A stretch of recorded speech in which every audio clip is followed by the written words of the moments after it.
There are three things that you should never do, and there are three things that you should do.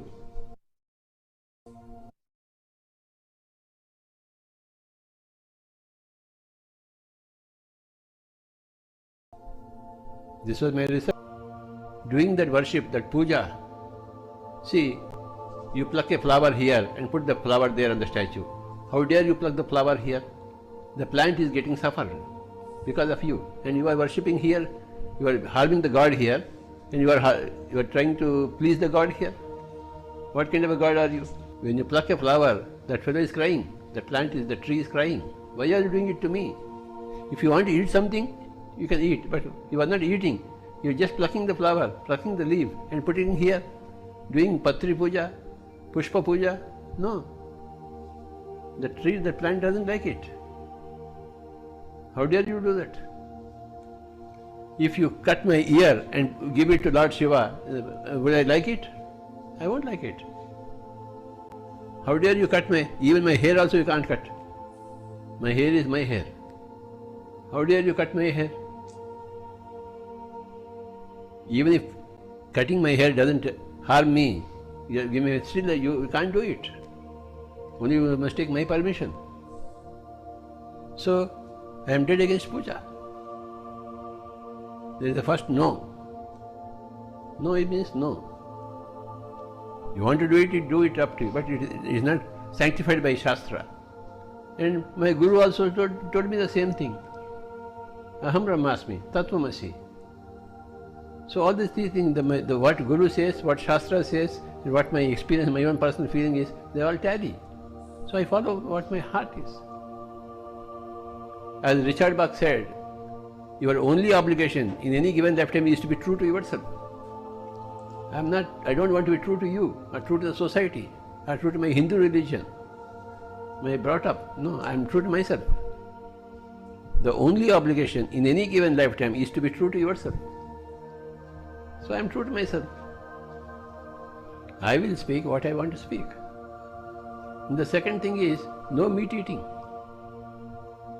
No killing of animals and birds and fish to eat. Very, very horrible activity of the human being. How dare you do that? If somebody puts you in the water, what happens to you? The same thing happens to the fish when you take the fish out of the water. You want to be happy, but you want to kill others. Very, very, very horrible. Very, very horrible. An ant is going there, you want to kill that ant. If the tiger is coming to kill you, you can kill the tiger, but the ant is not doing anything to you. Why are you putting your leg on the ant? In my childhood, I used to kill the rats in my home. Now I regret. At that time I didn't know. Orders by parents, then I had to do it. I'm very sorry I killed many rats.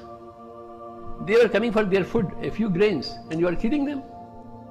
Okay, I'll go through the effect of my sins. I killed many rats. Don't tell anybody that I have killed rats. Huh? We all have. Keep it a secret.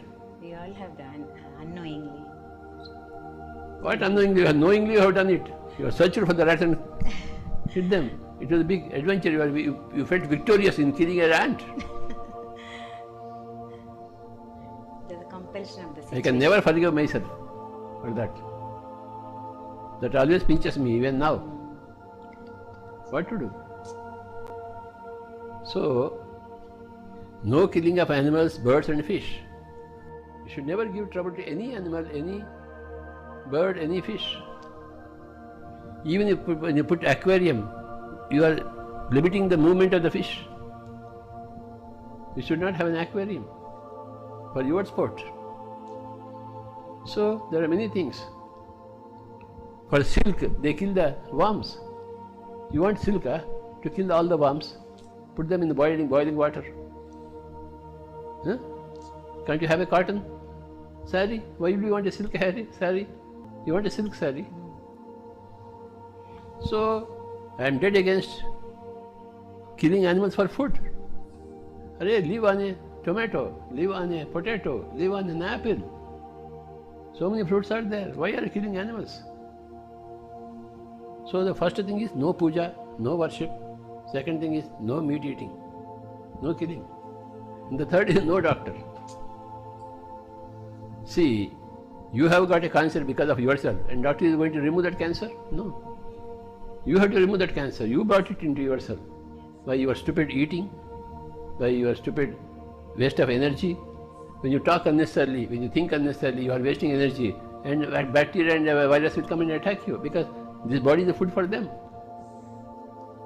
As fruits are food for you, this body is food for them.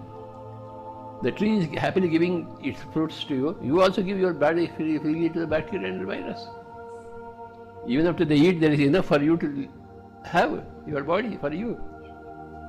No pesticides on the farms, no weedicides. I come from the fertilizer background, but I am against all the fertilizers, pesticides and weedicides. When I worked in the fertilizer company, when I recommended fertilizer pesticide, I was doing a lot of sin. I was a great big sinner. But at that time it was earning a bread for me. So, no chemicals in the bodies. No chemicals for the plants, no chemicals for human bodies. You die, there is no death. Why do you want to live only in this body? When this body goes, there is another body is there, astral body is there, causal body is there, so many bodies are there, beautiful bodies. Why are you worried that you should live only in this body? Hang on to life? No.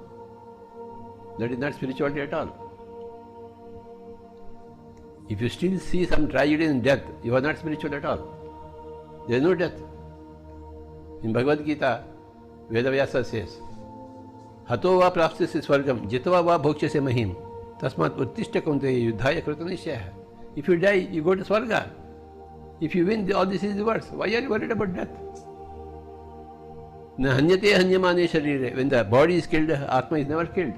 So, why are you worried about your death? There is no death. Then why are you worried about the doctors and medicines? You want to preserve your body? No, why? If my body vanishes now, what is it for me? Let the cancer come and consume me. If I have done my sins, then I have to pay for the sins. Happily I will pay. So no doctor, no medicine. Some things are there, like eye vision. So it's not a disease.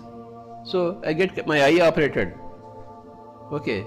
Or if I lose my tooth, I have artificial teeth. These are all good. These are not medicines. They are artifacts. Such things are good. It's not a disease. If my teeth are lost, it's not a disease, it's natural. So I can have artificial teeth.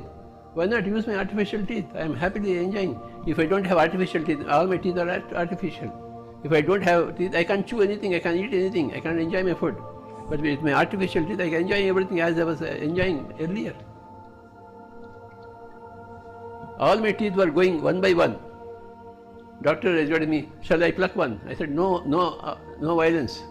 Let it fall by itself. So every tooth was getting loose and falling. Lot of pain was there. I went through all the pains. No violence on my tooth. It should fall by itself. When everything was well, I had my artificial teeth. I am enjoying my life. When I can't see, then they put the lenses here. So I am seeing.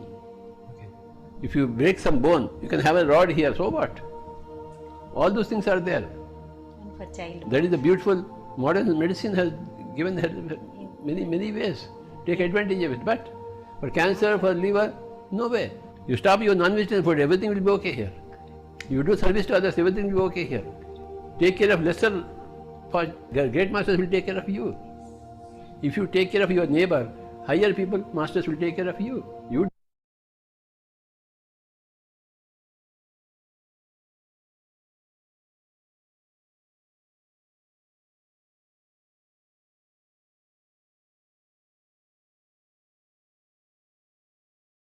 Divine evening, masters. Such beautiful message from Patriji. So let's begin the session with 30 minutes meditation. I request you all to be seated in a most comfortable position. Cross your legs, clasp your fingers, and gently close your eyes. And focus on your natural breath during this meditation.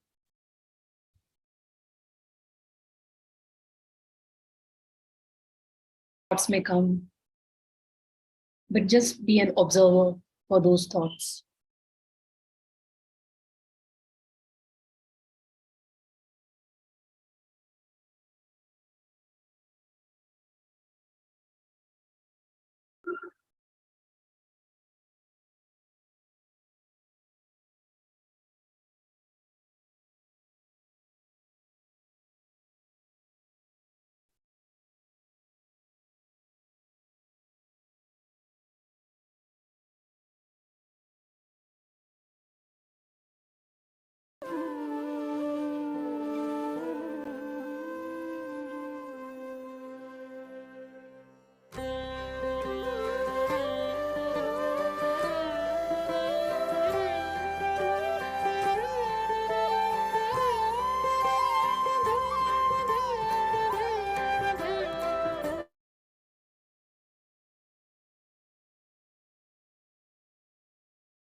Slowly, slowly come back to your body's awareness.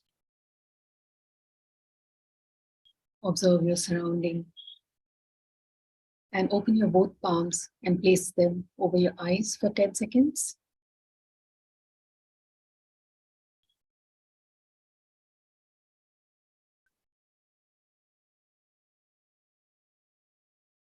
And gently open your eyes. Immense gratitude to everyone for participating in today's meditation. Now I hand over to Master Asha, who will take further the session.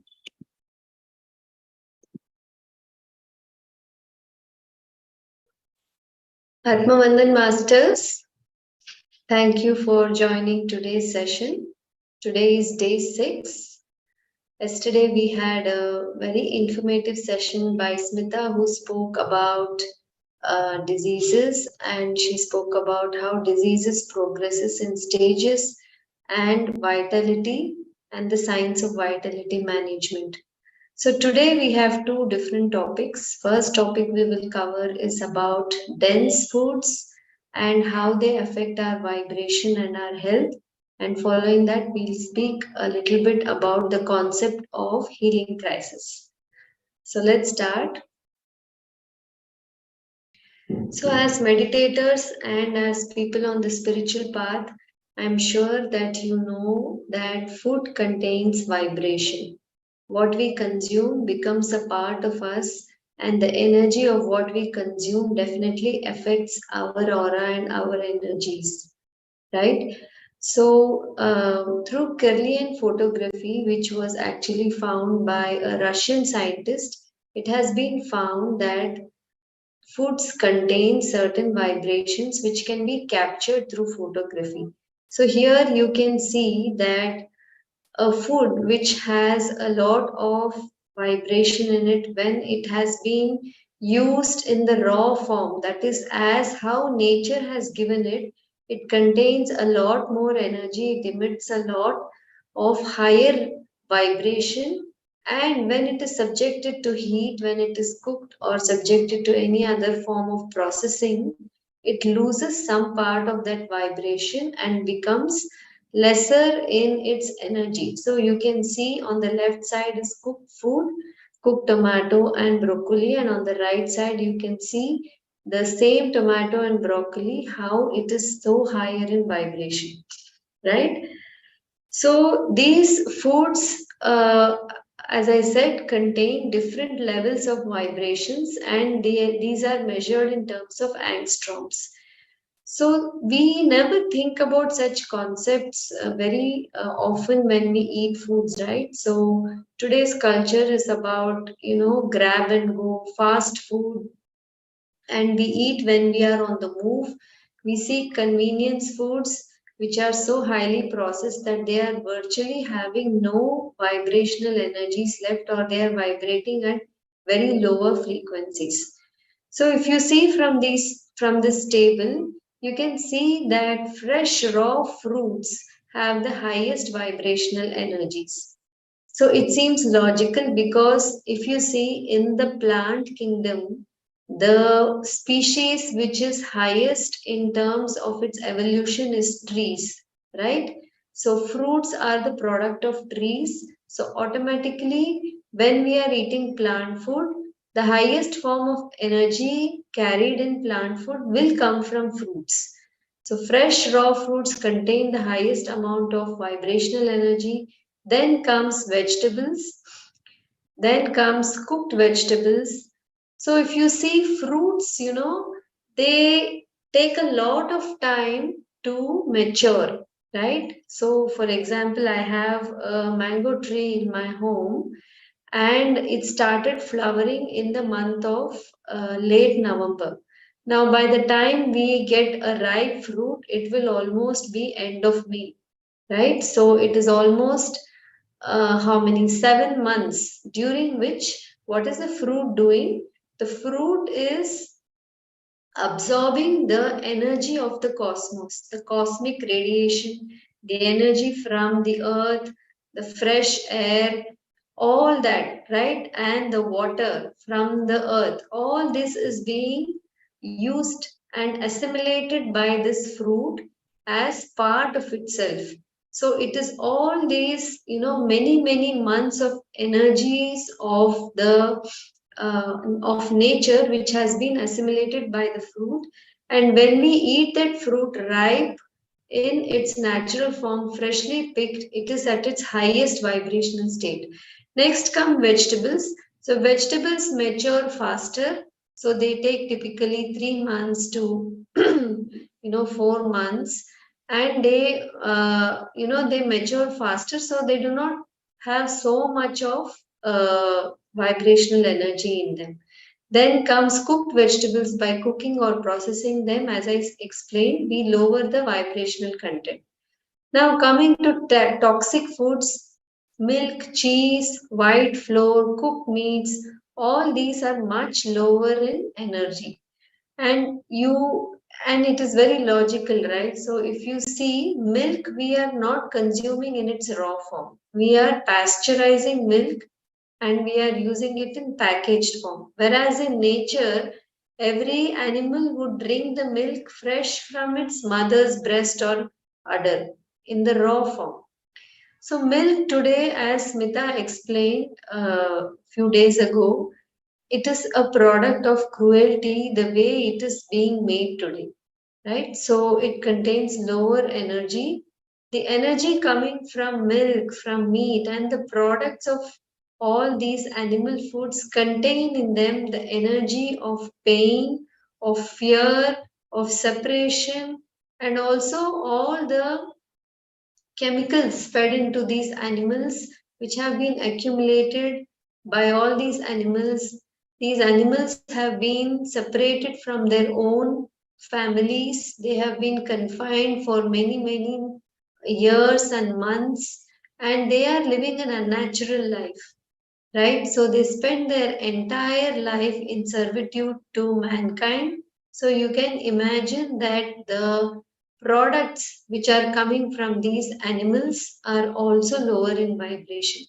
And not only that, since these animal products are not eaten in raw form, they are further cooked and subjected to processing.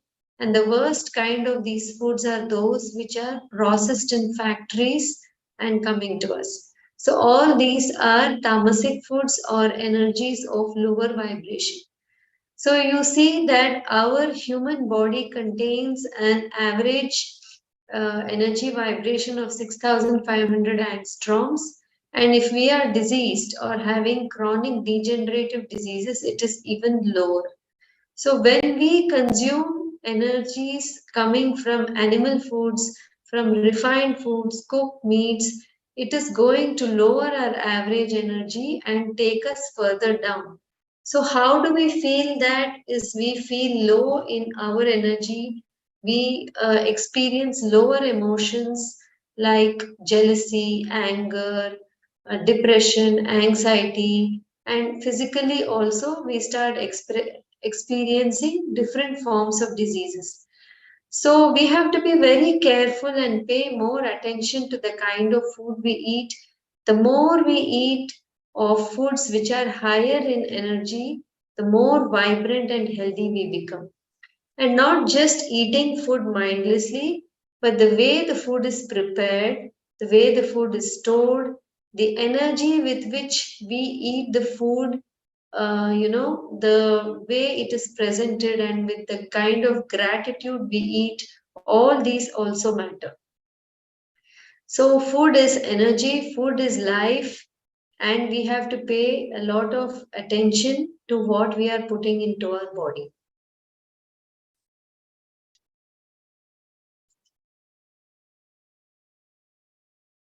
So coming to the concept of denser food, so how does the body actually process food? Food is not just taken into the body and just assimilated as it is.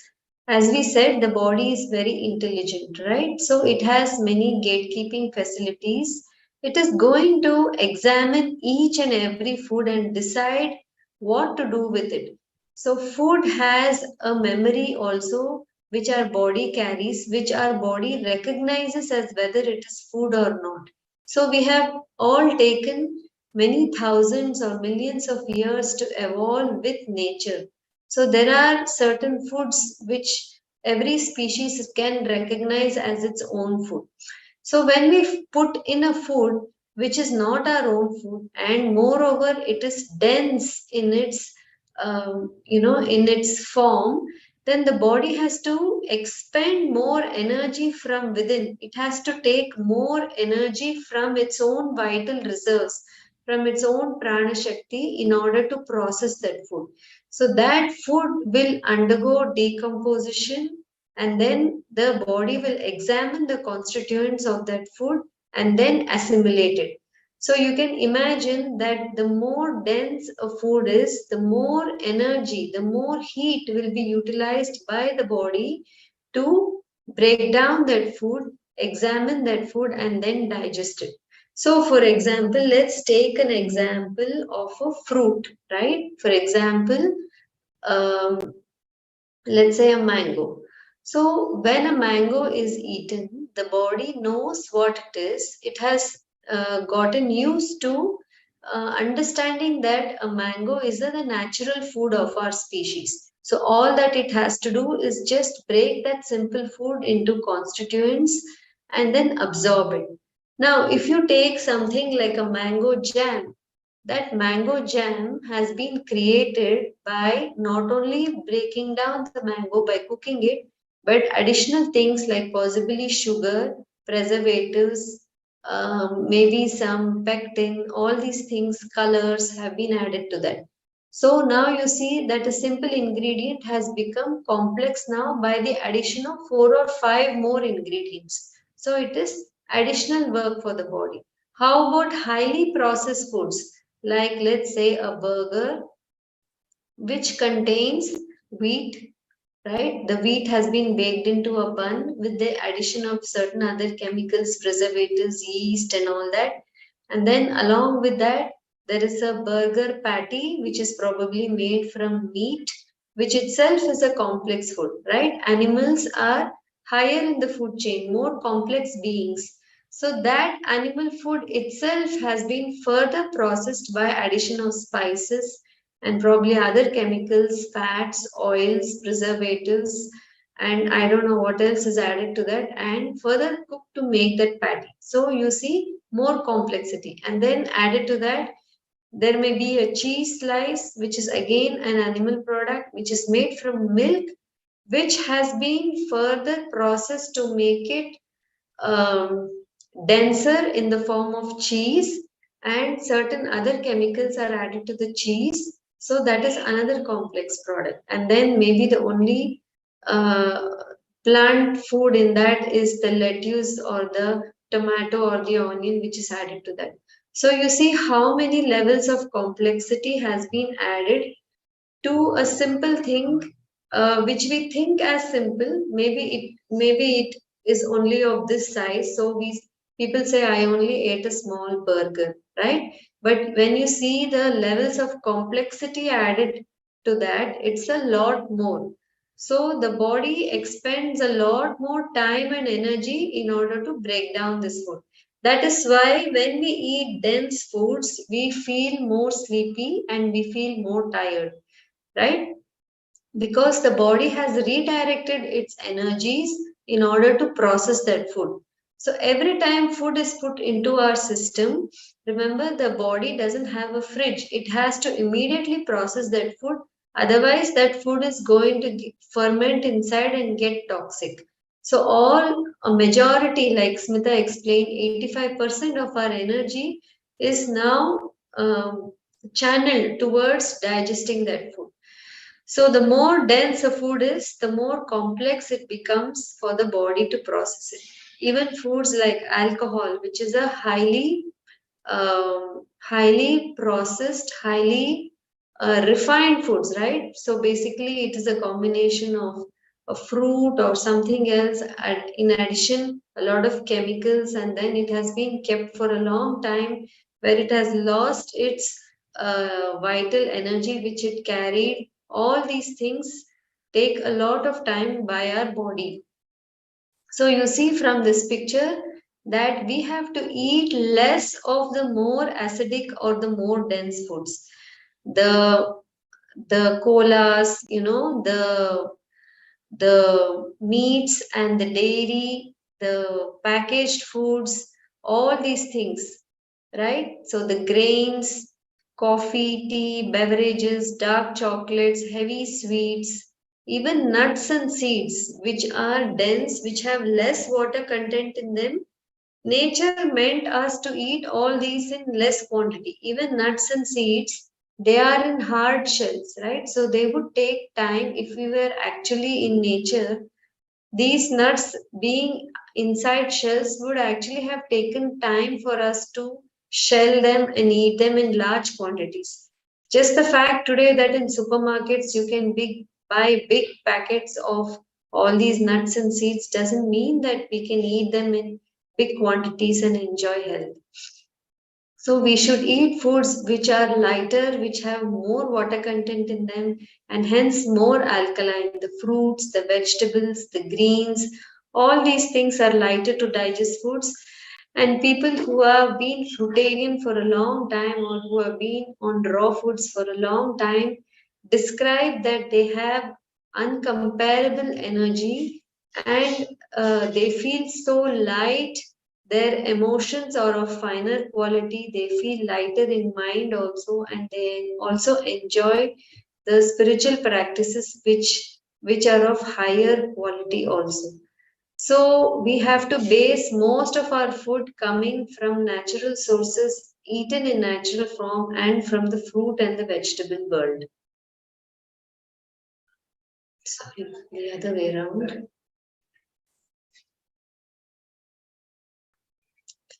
So now coming to the myth of high protein and high fat food.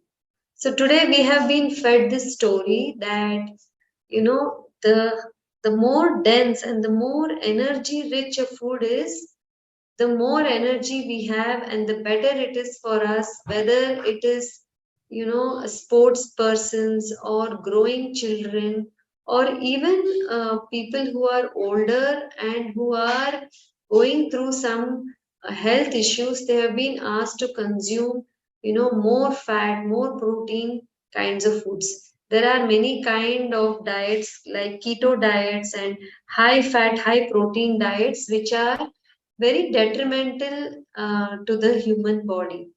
Actually, our body is like an alchemist, right?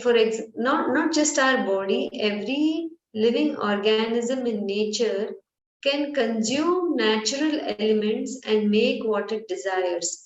For example, to make a coconut fruit, right? It's a fruit, right? To make a coconut which is so full of water and full of fat, do we actually supply fat to the coconut tree? No, right? We actually only give it water, and the coconut makes this beautiful, wonderful fruit by absorbing the cosmic radiations, by absorbing the water and fresh air and any nutrients from the soil and making that beautiful fruit. Similarly, our body can also make and manufacture what it needs on its own by all the biochemical reactions happening within the body. If somebody wants to gain weight, it doesn't mean that they need to eat more fat or more protein. The body manages what it needs through natural foods. Our only job is to give the right conditions like sunlight, air, water, and living foods to our body.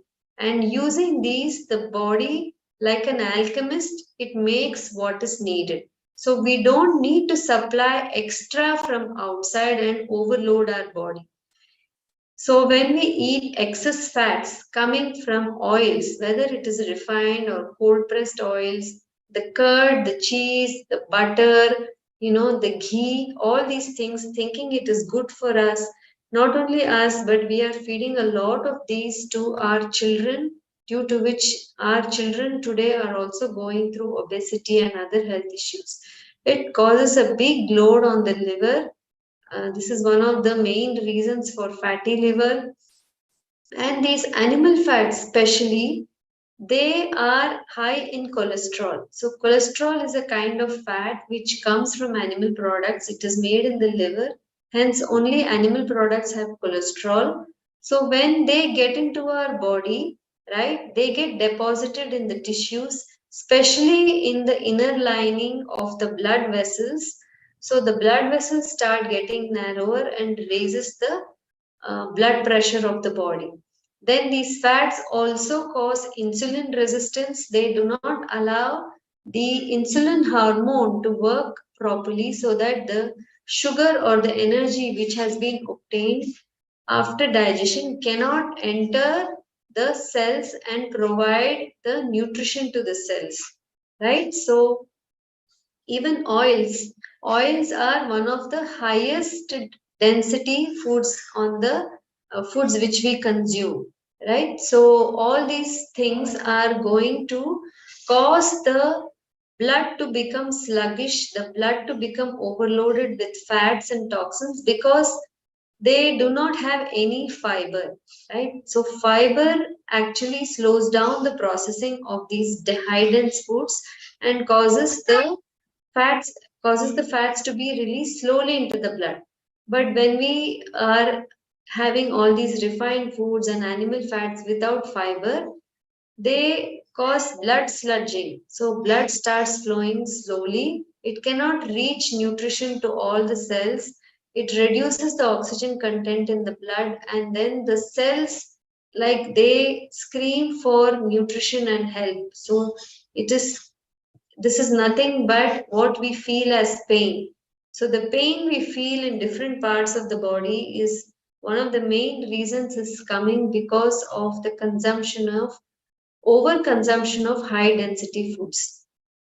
Now all these circulating fats and toxins, what does the body do? Yesterday Smita explained that stage 6 of disease is the formation of stones, formation of cysts, formation of tumors, right? So it is a state of induration or hardening. So all these things eventually are going to clump up in the blood, and then the body with its infinite intelligence is going to take all these things and clump it together, like, so that it doesn't spread all over the body, and for safekeeping is going to create stones and tumors and all these things. And when it is going to exit the body, eventually it is going to leave with a lot of pain. Many organs of the body, they enlarge in size to cope up with this high fat, high protein diet. For example, the heart may enlarge in size because the blood vessels are clogged up with cholesterol and fats, and the heart realizes that it has to pump harder so that the same amount of blood can reach the cells which are waiting for the nutrition from the blood. So many organs double up in size, and they are overloaded, right? So eventually this is what happens as disease progresses and it reaches chronic and degenerative stages, which will be handled on another day. But summarize in summary, I want to say that high protein, high fat diets are not suited for us. Our food has to be simple, our food has to be fresh, our food has to be low in fat, whatever body needs, right? Protein, for example, the body doesn't process protein as it is. The body actually breaks it up into smaller components like amino acids, which we can get even from fruits. Even fruits already have protein in an easily digestible form of amino acids, which our body can readily assimilate without going through all that complex, processing and breakdown. And the body is also a amazing recycler, so it recycles many of these amino acids and makes what it needs. So that's what I meant when I said that the body can internally make what it needs. We don't have to keep supplying over quantity and all these high dense foods for us to function well. So when we eat foods which are light, not only our physical body feels light, but also mentally we feel lighter, which actually translates to a higher sense of life. So we feel happier, we feel more joyful, we have much more energy to deal with all that we have to do on a daily basis, right? So please think about it. Also think about the kind of foods you're feeding to your children.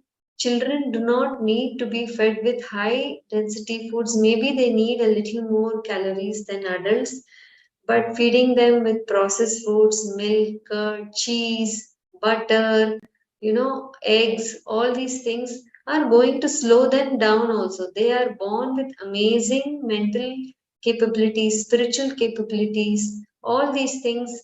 And by feeding them these kind of foods, they slow down in their in what they are blessed with, right? So let's think about what really the human body wants, what it is designed for, and appropriately feed it the right kind of foods. So low or zero vibrating foods which are really very hard to process by the body are all these processed meats, the highly processed foods which have not only high sugars, high fats, but also a lot of animal products, and they have been sitting on the shelf for a long time due to the addition of extra colors, preservatives, aromas, all these things. Then tea and coffee, all these things actually bring down the vibrational energy of our body. So it is the life in the food which counts, because that is what gets added to our body. So dairy, all forms of dairy, milk, curd, ghee, and all animal foods, eggs, meat, sugar, which is a refined form of naturally occurring sugar cane, suji, maida, refined flour, products of wheat, honey, sugar, store-bought man-made items, very spicy foods, alcohol, cigarettes, caffeine in all forms, for example, tea, coffee, green tea, all these things bring down the energy level of our body and should be reduced and eventually eliminated from our daily diet. So this was also like a kind of repetition of the refined foods which I did on day 2, I think. So it was a nice revision, I hope.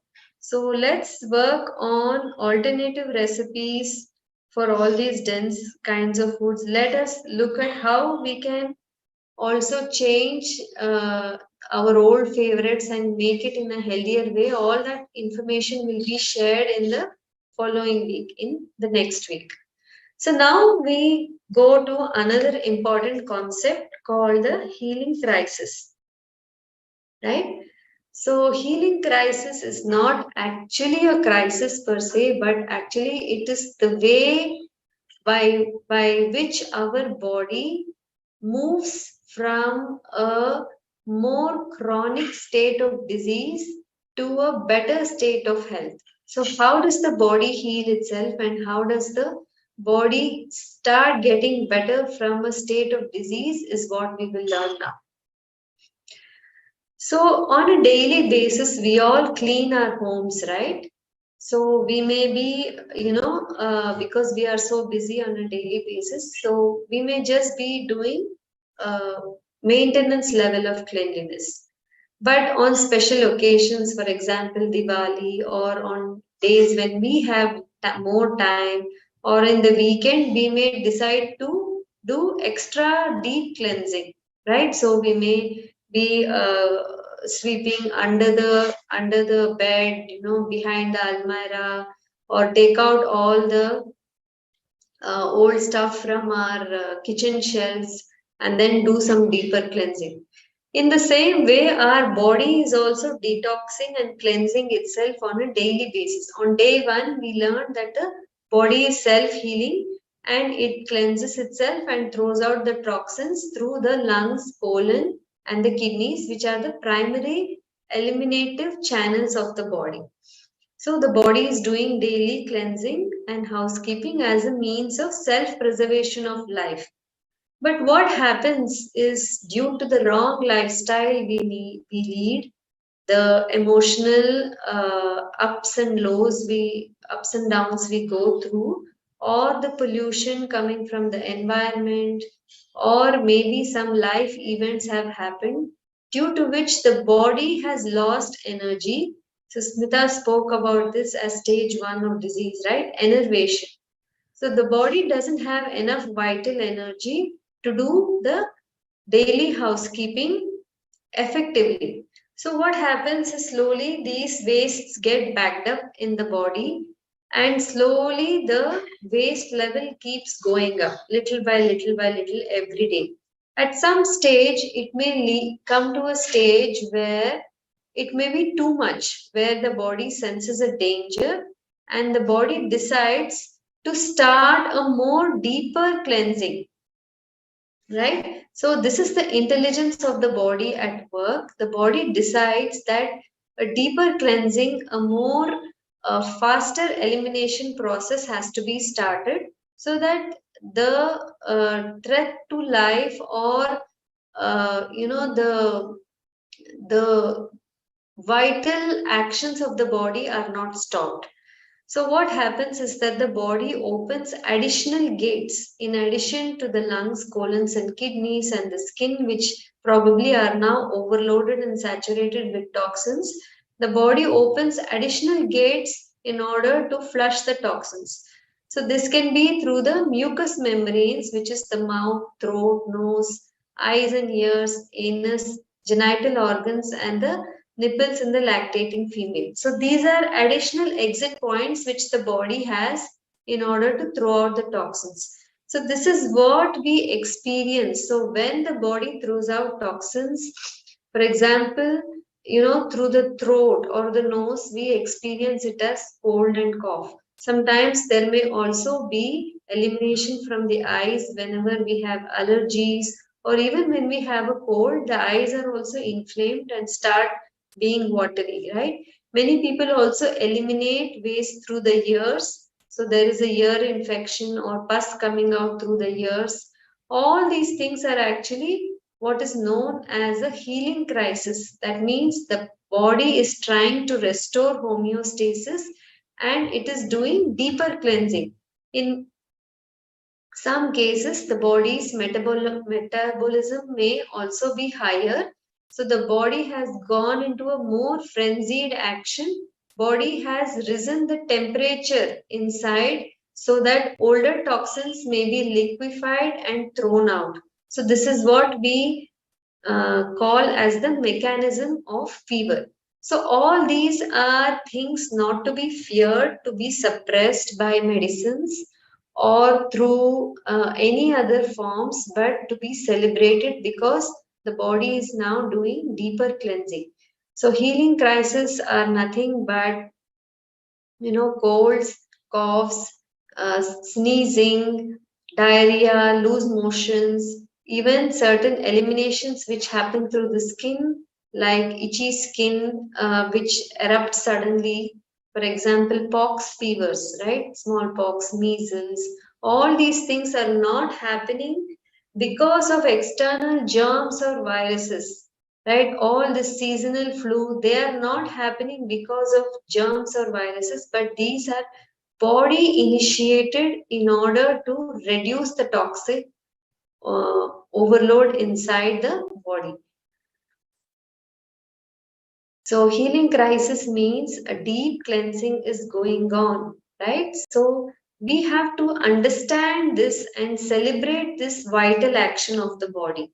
If we do not have an understanding of this, if we misunderstand this intense cleansing activity of the body, we may take the wrong action and pop in a pill or rush to emergency care or get ourselves tested, or all these things which will put a further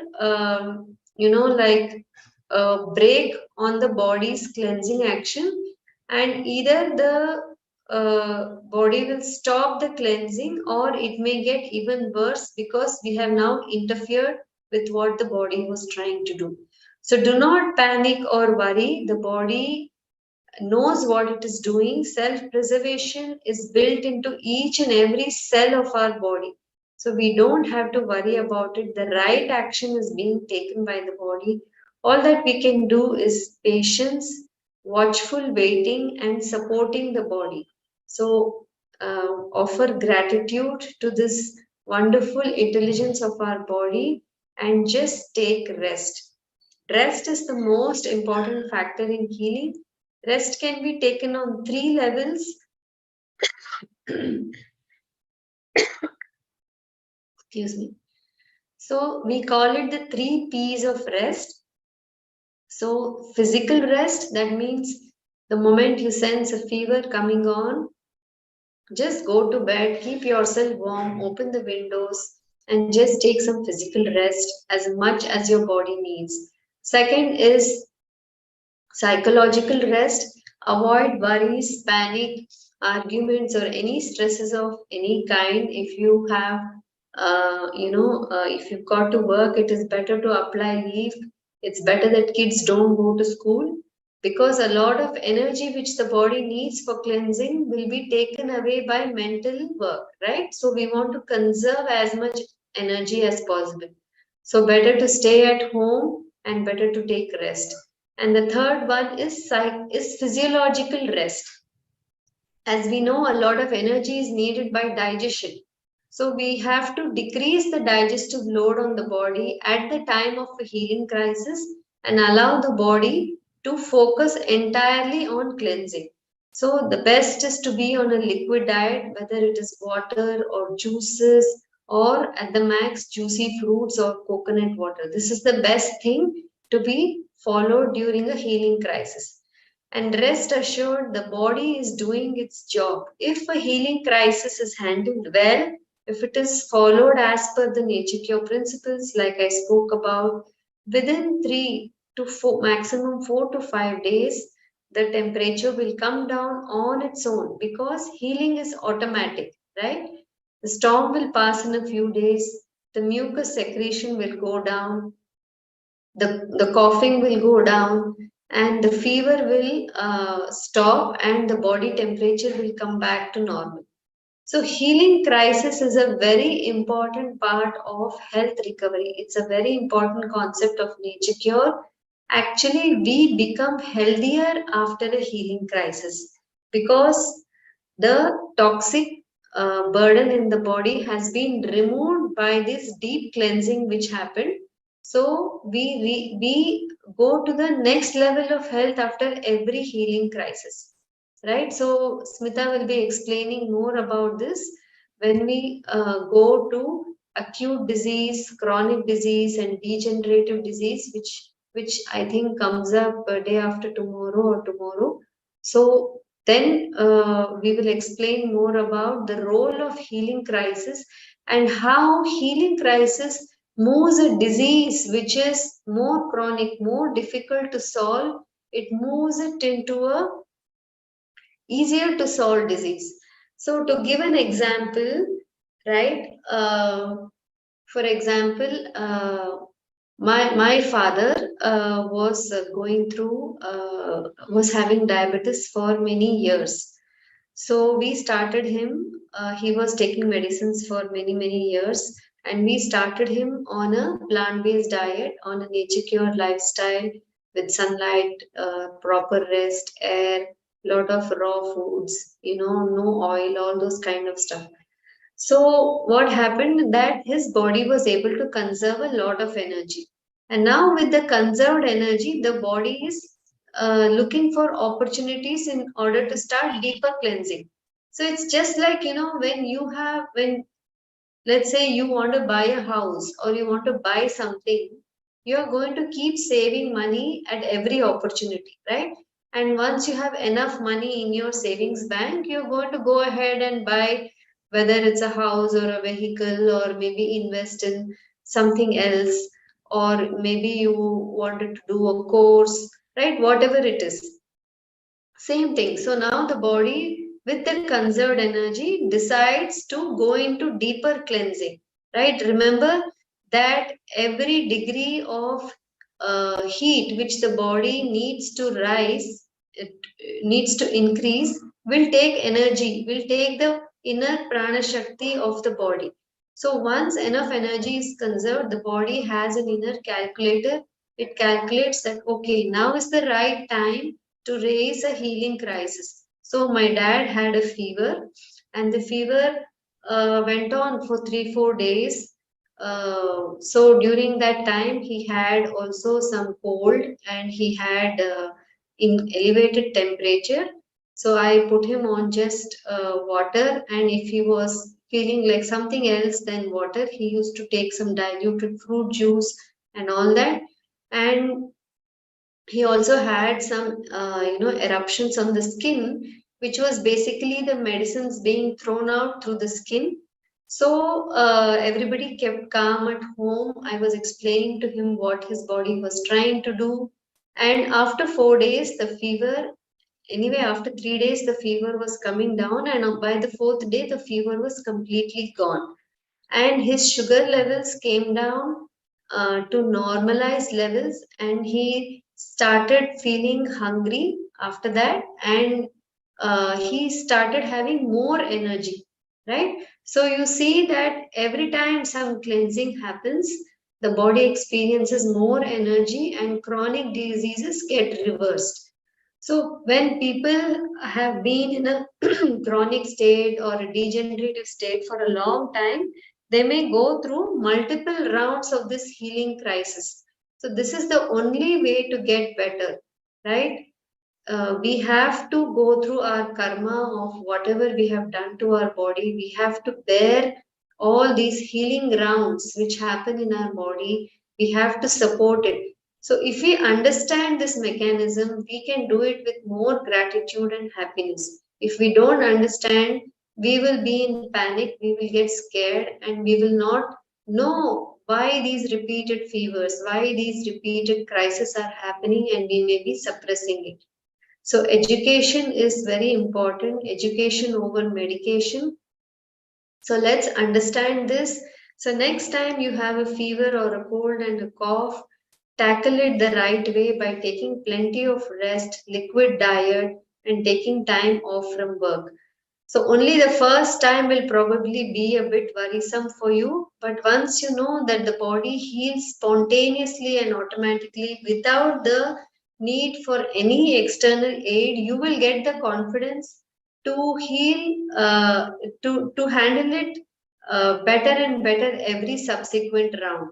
And once you get the confidence, you will be easily enabled to help your children whenever they go through these crises, right?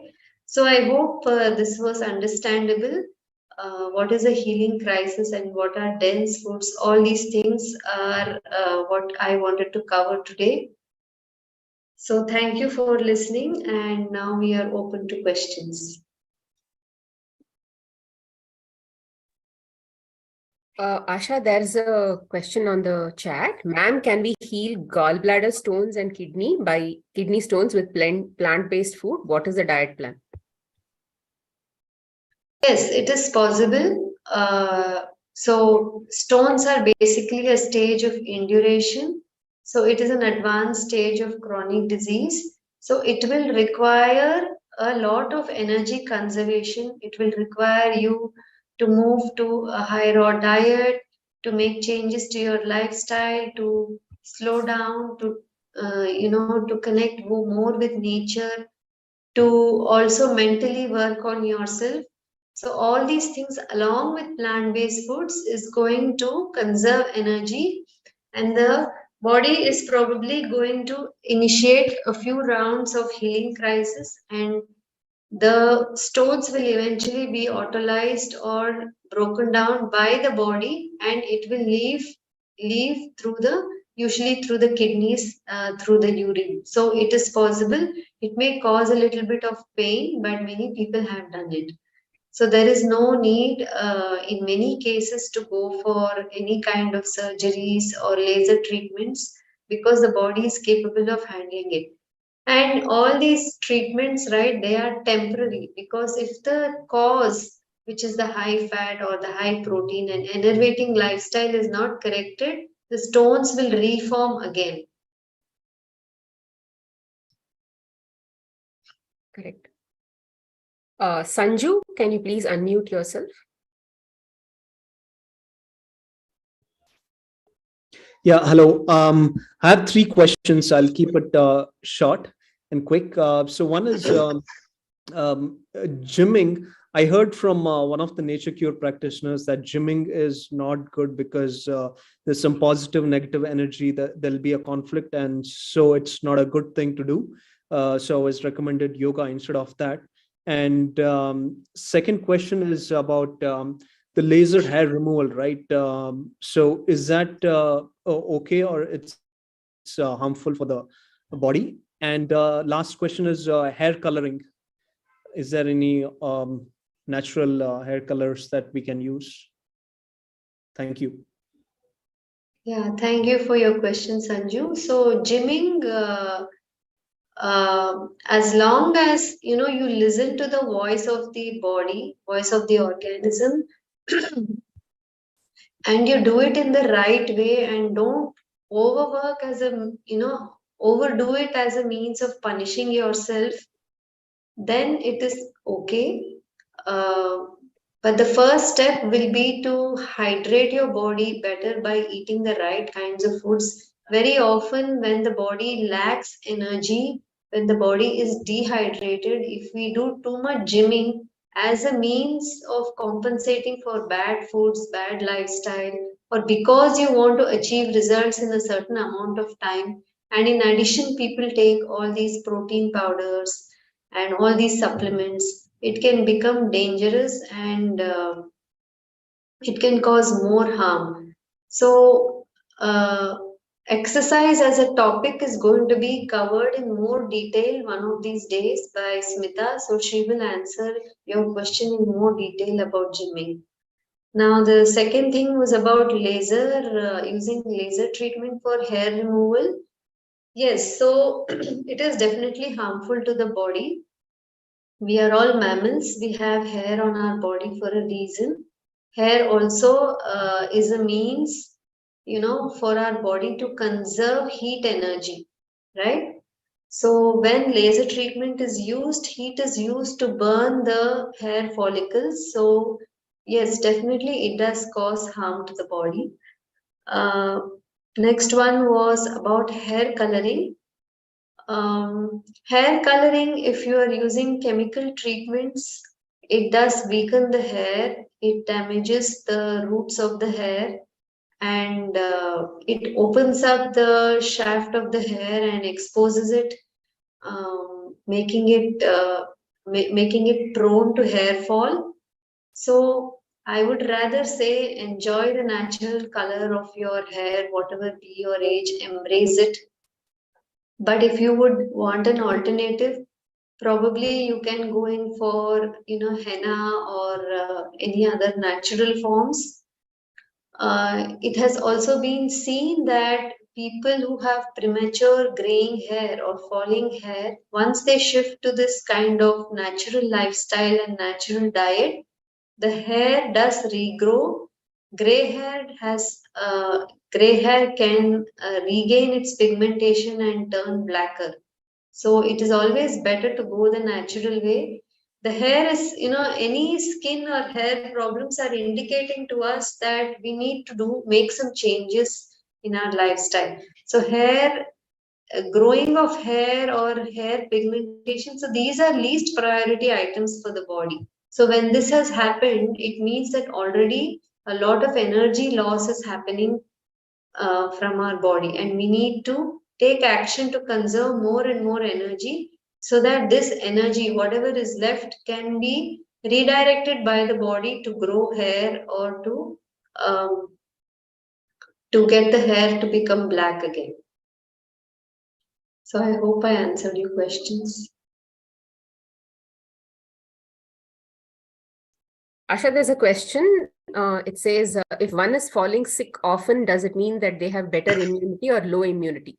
Because we are saying falling sick is a sign of the body detoxing. How should we understand it?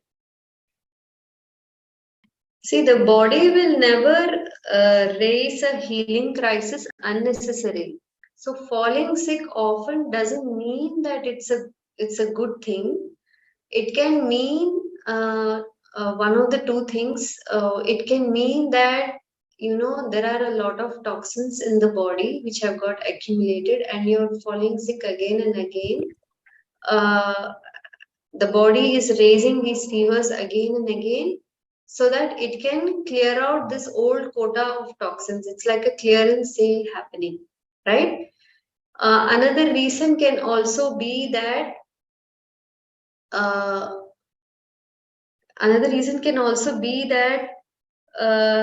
you are with your lifestyle actions conserving more vitality, right? So the body is able to raise it more frequently. So that is another way.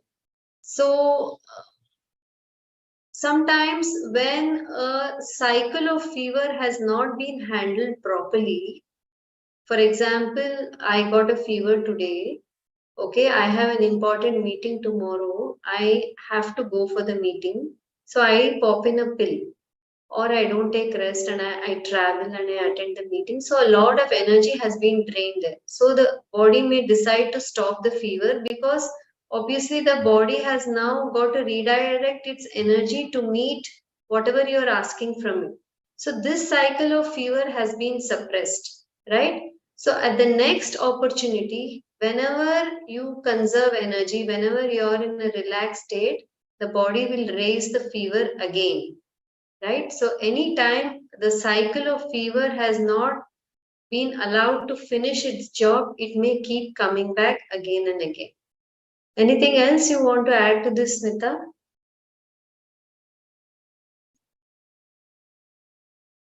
To this answer? Sorry, Asha has covered everything. It's the same thing. It's just that when the basically we have to just get into a mindset that if things are coming out of the body, I am going to become cleaner and cleaner, and then what is already inside is actually coming out. We don't catch a problem from outside. We have triggers, but we don't catch a problem from outside. So if something is coming out of your body, it means that the toxins were already inside. The body was waiting for it to come out through some other triggers, like let's say winter or something like that. Yeah, So, like weather is a trigger, weather right? is a Seasonal trigger, then flu. let's say a virus is a trigger and all of those things. So we will cover about the germs in the upcoming classes, but please ensure that we need to change our mind to believe that if my body is sending out anything from any of the holes or orifices of the body, it is a good thing. Loose motion is a good thing. Fever is a good thing. Pains are good. Vomiting is good. Cold is good. Cough is good. But if we don't like it, we should not suppress it with a pill. We should, in fact, go more alkaline. Go more on juices, go more on fruits, and keep going on fruits. Stay on that as long as the body gets into a situation where it heals itself. Because sometimes you may do for 2 days, get bored, and then you may say, see, it's not even going. So, but what if the body needed more alkalinity and you still haven't supplied that, but you got bored? So like that, you should be willing to go for a extended period of time on some of the alkaline ways of working to make sure that the body gets that kind of energy balance to clean yourself, to clean the body. So we can't call this immunity because we celebrate some of the junk coming out of the body. But on the downside, what happens is people will say, oh, you're so weak because you're always falling sick and all that. But the thing is, people who go behind immunity and all that, over time, they will eventually have to go invest in a lot of hospital care, insurance, and many of these things. But whereas a person who's constantly cleaning themselves on a periodical basis will not need to go visit any doctor because they know how to heal themselves. They've become their own doctors, and they will be healthy all their life or as long as they are alive. See, we don't have to, we should not live a life where we are dying on a daily basis. We should live a life where we are healthy on a daily basis. And what will happen by experiences over a period of years, if you continue like this, fevers will take almost half a day, or even if you get a fever, it will take maybe a year to get a fever. Because on a daily basis, if you're maintaining your body, then the body will not even want to clean you up, because every day, if you're on juices and things like that, your kidney is cleaning. And then let's say you do pranayam and all of those things, your lungs are getting cleaned. So on a daily basis, if the body is already automatically getting cleaned with little bit of metabolic waste that you're generating on a daily basis, then there is no accumulation at all, right? That even if there's an accumulation, it would have probably accumulated little, it'll take one full year to accumulate. So in that sense, it is good for things to come out of the body so that we don't face like a volcano kind of situation. Yeah.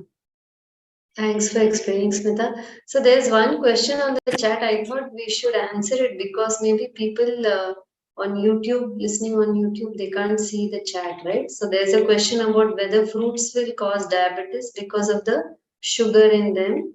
So Smita has answered, it's a myth that fruit has fructose, which is not the same as the processed sugars, right? So the fruit is the package, the entire package given by nature. It has the water, it has the fiber, it has all the nutrition. So the body will process it the right way without increasing the sugar level in the body. So diabetes is not caused by sugar as such, it's caused mainly because of toxins, and those toxins coming from high fatty foods, which kind of, do not jam the action of insulin. So that's what is causing the problem. Mainly, just if you give off, stop consuming animal products and reduce your consumption of oil, just in a few days' time, you will see that the sugar levels start coming down very much. So, fruits are the best way to supply, the energy needs in diabetic people who are very much short of energy. They feel tired all the time, right? And they have a lot of cravings. So fruit really fulfills this need. Fruits are good for everybody. Right. Aman, what is your question? Can you unmute yourself? Yeah, so I just wanted to ask this. In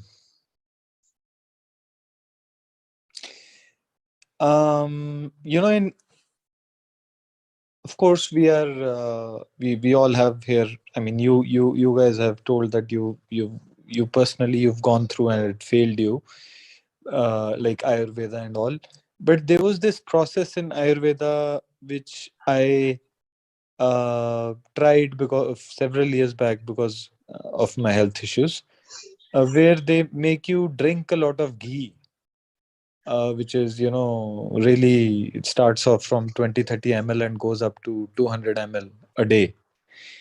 And the rest of the day, you mostly fasting and um, um, mostly fasting and having maybe a little bit of khichdi if required.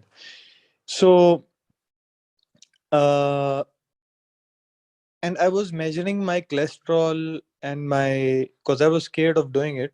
So every second day I was going through my tests, my lipid test and everything. And post that also I maintained a record.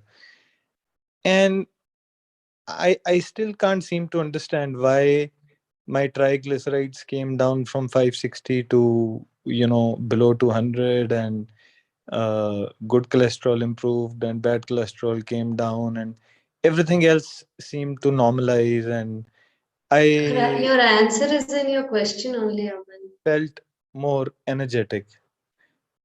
Yeah. Your So answer is in your question only. how come? See, you did the fasting, right? No, You did it the is fasting it is also, it is right? not a fasting per se. So what happens is, uh, when you load your body with so much fat early in the morning, you don't feel hungry. So the first 2-3 days you feel hungry until you are up to almost 80-90 grams. Then you start feeling less and less hungry towards later in the day, and then you eat a little bit of khichdi. like, for God's sakes, by 200 grams, we talking probably 4,000 calories or more in a day, maybe more than that, 5,000 or something. So you don't feel hungry because your body needs more time to metabolize the fat. It's not that you're intentionally fasting.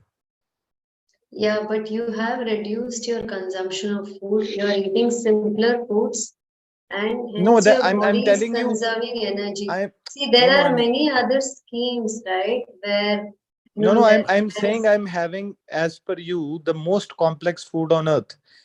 Oils, ghee is you said oil is the most complex, right? Whereas of oils, ghee is the most complex. And in Ayurveda, they've been using it for thousands of years, and they use it in Kayakalp also. So I can't get my head around that. See, in Yogis and all, Ayurveda, yogis ghee and all is used to use typically, that for Kayakalp, see, for in Ayurveda, ghee is typically increasing used as a ojas. preservative. Okay, in Ayurveda, ghee is typically used as a preservative, which the modern Ayurveda people have basically misunderstood. In the ancient days when herbs had to be preserved, they had to use something that was shelf stable. One was honey and one was ghee. And hence ghee was actually used as a preservative. And over time, when the Ayurvedic principles have got passed on from one generation to another generation, people who took that education from their predecessors believed that the preservative also acts in the healing as opposed to the herbs, or as a suppressor in terms of the herbs. So in your case, when you spoke about the ghee, loads of ghee getting into your body, first of all, fats don't get digested immediately. It will take a lot of time, and then body gets into a suffocated state. So it would have used a lot of its vital energy to clean up, or to basically clean up itself, or it would have gone into ketosis because you are hardly consuming any of the sugars and other things.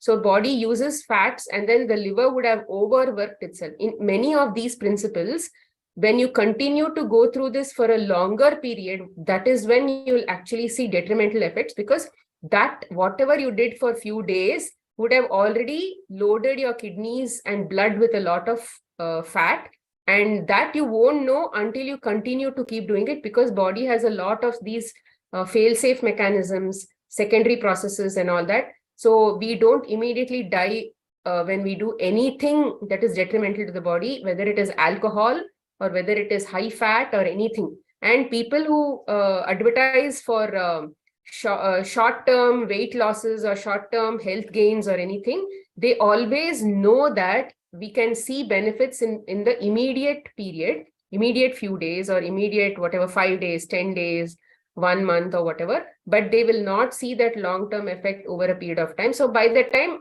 that guy would have just gone off from the, he would have gone from that place. And then you can't really pin it back on them, because you would have done anything. And even if they have cases that probably will go back to them, they will never be able to publish that. They'll never publish those cases as a testimonial. So there are many such things where we'll have to put our head and then go and then see whether it is the right thing to do, instead of looking for other people to confirm and validate what we think is right. You will never find anybody who will validate what we think is right. You should always, if you feel it's right, you should just take a leap of faith and then go and then do it, and then be okay with the consequences that come with it, and then be accepting of the fact that these are the consequences. And whether anybody will be able to confirm those consequences also is a questionable thing, because a person who's looking for validation from outside is actually feeling that he doesn't trust himself. So you should always go by what you think is right, and nobody else can say that what you did was right or no. So even if I say whatever I told right now, that could still be a curiosity and a speculation, and you may not have still been satisfied with that answer. Hence, that is why Patriji says meditate. When you meditate, you will find the answers that you will be satisfied with, and you don't have to depend on the answers that others give you.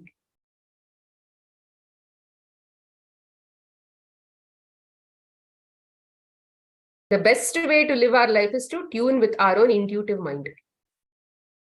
And that is when you'll get the right answers and you'll learn to trust yourself. And then our life moves forward.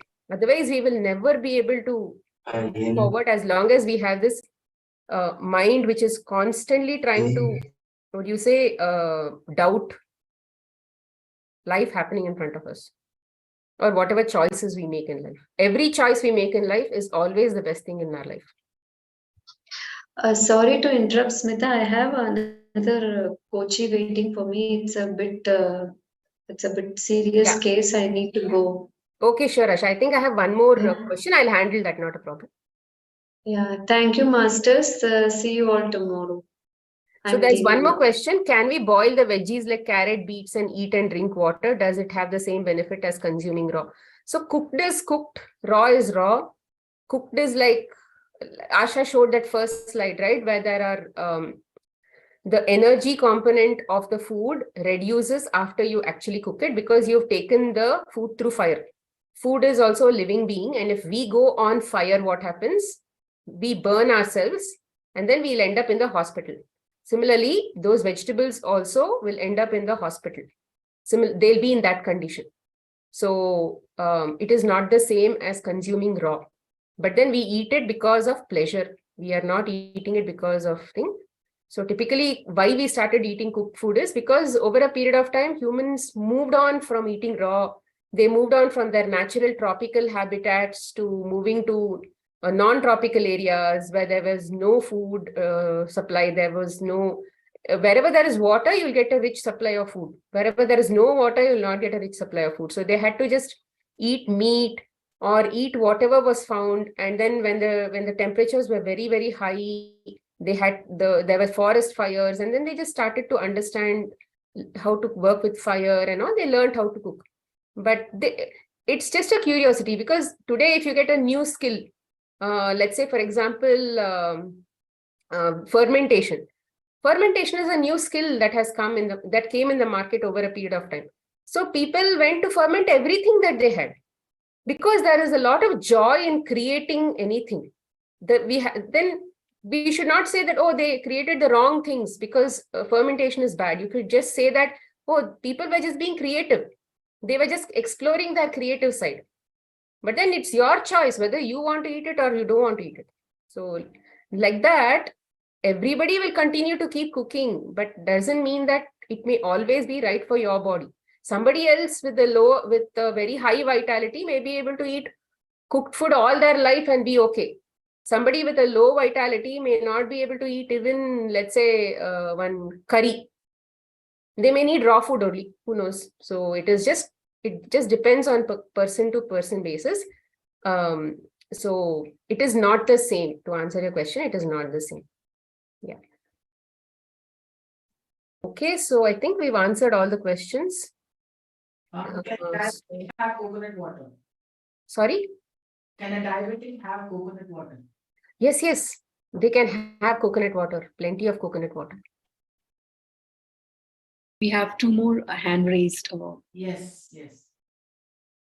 Nandita, please unmute yourself. Hi, my question is, can a diabetic person who has a problem of high potassium in the past have all sort of fruits now?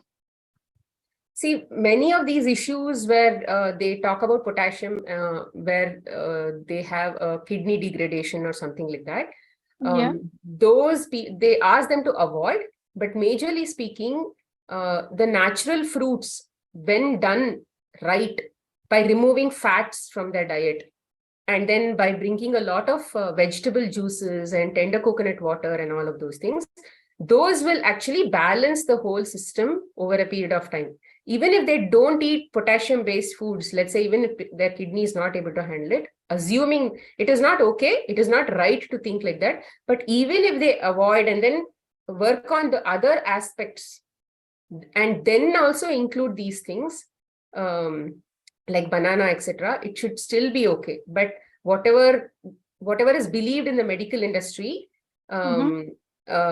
doesn't always mean that we'll have to follow it.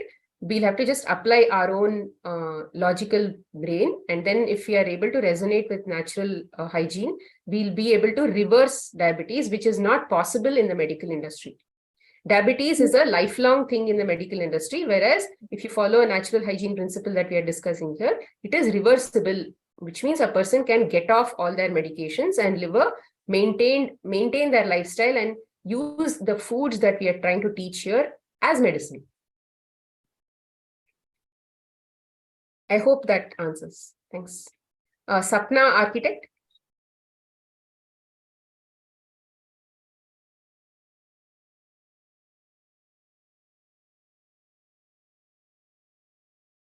Sapna, you're on mute. Yeah, hello. Can you hear me? Yes, yes. Yeah. Thank you, Smita, for your talk. And I was just wondering, because my body was quite acidic, but now I'm into raw food and I'm trying only one meal is cooked, and sometimes not even one meal. But in one of your messages, if I'm not wrong, you wrote millet for breakfast is acidic, millet for lunch is acidic, so millet for dinner. So that means millet itself is acidic. See, millet is cooked. Millet is a grain. It has its own acidic content. But the thing is, you'll have to see whether it suits my body if I over consume it. Which means if I'm doing, let's say, a millet dosa in the morning, and maybe my lunch is also cooked, my dinner is also cooked, then we are not doing anything for the body, we are doing everything for the mind. So I in that sense, see, actually the way we have to look at foods is, food itself is not bad. Food itself is not bad for anybody. There is no good or bad in life. But my body conditions may not support it at that point in time. In future, I may be able to support it because my vitality now became high and I can indulge in the millets also, maybe once in a day, and I'll be okay. Because I've understood vitality management and I know how to work with my ups and downs. So then it should be okay. But food itself is not bad. Animal foods are not foods at all. So let's not even talk about animal foods. It's not telling you in general. Animal foods are not foods at all. Not human foods at all. So I'm not talking about good, bad in that level. In plant-based food, there is no good and bad. But whether it suits me in my current condition and what is a typical best way for the human body is what we will tell here. But then some amount of tweaking has to be done to increase or decrease based on your vitality levels. Vitality, how will you know? When you have a disease, which means your vitality, vitality is high, but your acidic content is high. So which means alkalinity has to be brought into the body more and more. So will you take this later on, that how to be on an alkaline diet more? See, tomorrow there is a topic on suggested diet. I think subsequently we'll be talking about chronic, the diseases, some of the acute diseases, the stage by stage of the diseases. So there I will also be talking some amount of food aspects, food and then how to heal at a general level. Because like potato and sweet potato, you can only eat when they're boiled. Yeah. So will you consider there are it people as who eat acidic? it raw also. It is just a matter of preference. Okay. Yeah. Okay. Because I was not aware how to eat those. But probably actually people do. People eat even raw banana raw. They grate it and have it. They eat even a sweet potato raw. They grate it and have it. And then they eat even brinjals raw. So there are people who do full raw also with many. See, if you want to use that, you use. But then if you don't like brinjal, for example, you don't reuse brinjal, but then you can use the other raw foods. Yeah. But is the potato, sweet potato and these boiled potatoes are alkaline or acidic? Typically, everything that has life is alkaline. It is still alive, right? It is not rotten. Life means, okay. It is not rotten. Life means when they're raw. I mean, I want to understand this. See, when you pluck any fruit or a vegetable from the tree, they are still alive. Yes. They are dead when they are beginning to rot. The life is going away from them. That is why they are rotting. Rotting is a fermentation process, or the degradation process. Life will be going. That's why the scavengers are coming to attack them, take that food or organic food back to the soil for recirculation. Okay. So these boiled are not harmful. Not harmful. In the cooked category, they are better than eating grains because they are directly vegetables. And peanuts? Grains, the reason is they are not our foods majorly because we can't even chew them and eat it. Vegetables, though, we can at least chew them and eat it. Yes. Right? Grains, we can't even chew them and eat. They don't have taste also. Pigeons can eat them. We can't eat them. Yeah. We have just inculcated that habit. So it is not natural for a human to eat grains. But then it tends to fill up our stomach more. So we continue to eat it. Because we don't want to hunt and go look for food a long time, again and again. No? So that's why that habit was developed by our ancestors. And today we are slightly going back in the reverse direction, where we are trying to trace our roots back. So now is the time for us to get educated and then maybe be leaders in the area and guide the subsequent generations. One last, roasted peanuts are acidic or alkaline? Roasted peanuts are supposed to, especially peanut butter and all that, are very acidic. I've seen those numbers. And also experience-wise, I've seen clients also get constipated with a lot of peanut butter, but it's okay to include some amount of peanuts whole in your foods, soaked peanuts and all that as a whole in the salads and but all not that. Roasted? Okay. But no, roasted is also okay. Roasted is also okay. I'm just saying soaked is much better than roasted. There is always a sense of relativity in the whole thing. This is better than that. Is more that is in better roasted. than this. Yeah. Crispiness is more in roasted. That's the only concern. Yeah, otherwise, taste is more in roasted. That's why we more roasted. Yeah. Yeah, but then health-wise, soaked is better than roasted. Better. Okay, thank you. Because we are telling the peanut to germinate. So life is coming back into the peanut when you soak it. Oh, okay. Thank you. Any other questions?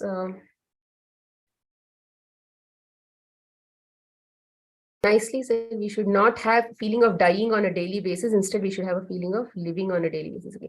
How can IBS be explained in nature care, and what would a plan? So a plan, we may not be able to explain it here, but because irritable bowel syndrome is majorly an issue where we continue to eat the wrong foods, wrong thoughts, majorly about, so a lot of wrong emotion, I should not say wrong emotions, a lot of emotions that that affect us internally.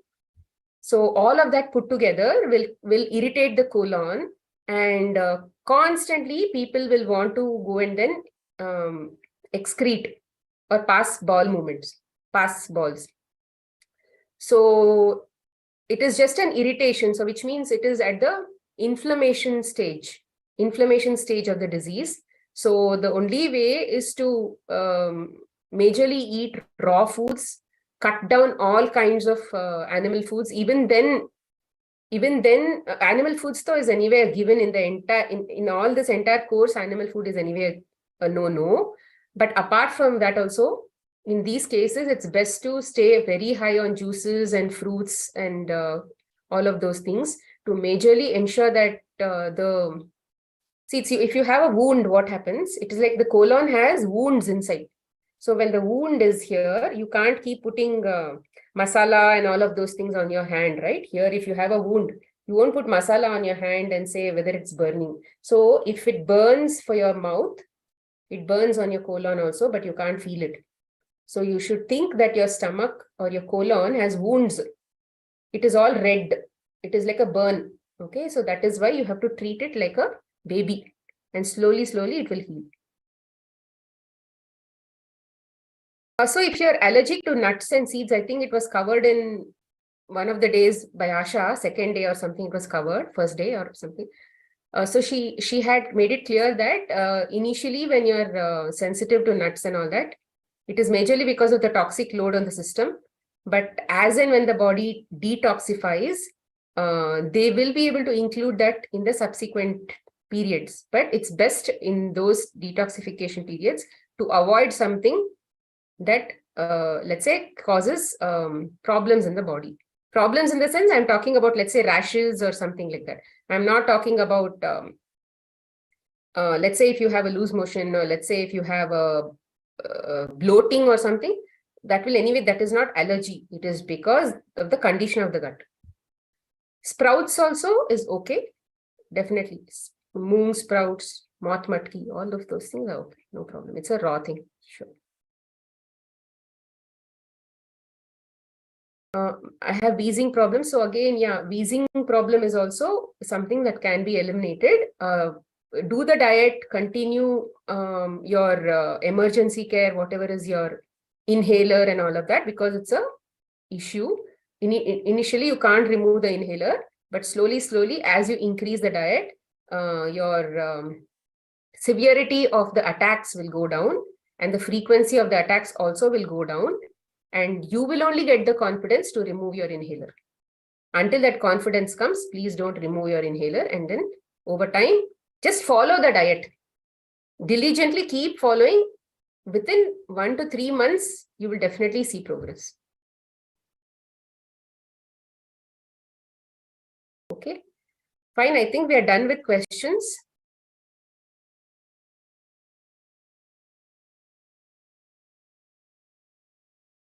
Yes. Yeah, you can share. Fruits and vegetables can be taken. We will try to give a list of fruits and vegetables that are in India. Okay. Thank you so much. Thanks, Anita. Thank you so much, Smita and Asha, for the wonderful session. And yeah, we'll close it for the day. And see you all masters tomorrow at the same time. Do join in. Thank you. Thank you so much.